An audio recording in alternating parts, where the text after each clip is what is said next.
Kagame is actually one of Africa's biggest problems, because Congo is the biggest dissettlement of Africa that causes Africa never to unite.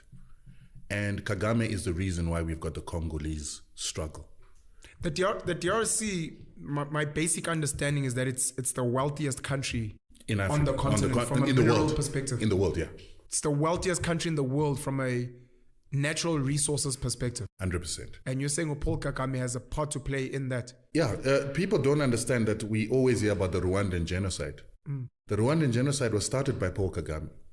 And he started the Rwandan genocide because he wanted to take power by force in a country that would have never elected him into power, because he came from the minority Tutsis who used to be supported by the colonizer and used to be the administrators on behalf of the colonizer. So for Paul Kagame to come back as a Tutsi to come and take power in Rwanda, he needed to do something. And what he did is he started the genocide. He started the genocide by bringing down a plane that had two presidents, Hutu presidents, the Burundian president and the Rwandan president. Paul Kagame and his RFP forces shot down the plane when it was landing back in Rwanda from actually an AU meeting. And when that plane came down, then it inflamed the Hutu people who knew that they were RFP fighters who were trying to take power by force. And so they began to fight against Tutsi people who they felt wanted to come and take over power.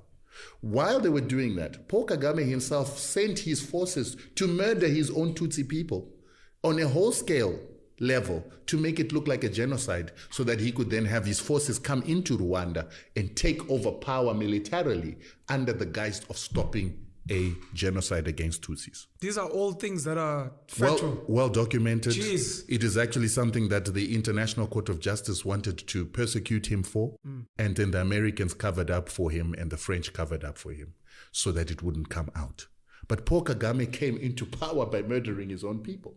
Then when he did that, he then took Laurent Kabila, who was now living in Rwanda, to go and take over power from Mobutu Sese Seko. These are the leaders in the DRC. This was in the DRC. And the arrangement that he had with Mobutu is, once you're in power, you need to bring some of my own people into your system.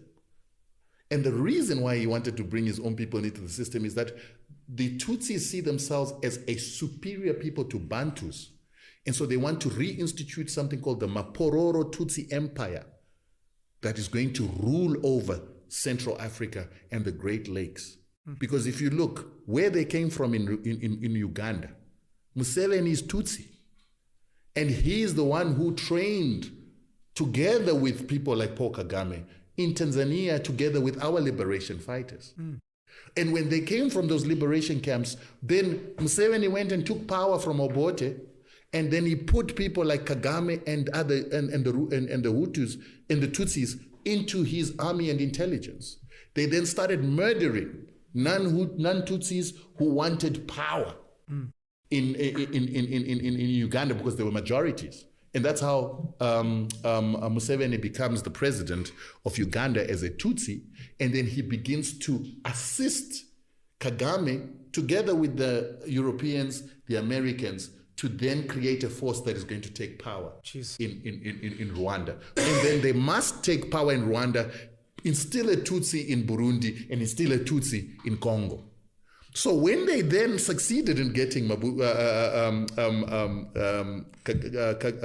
do you call him? Kabila into power, Kabila refused to put Tutsis into his government. And when he refused, then Kagame and Museveni then sent their armies and rebels into Congo with an intention to remove Kabila.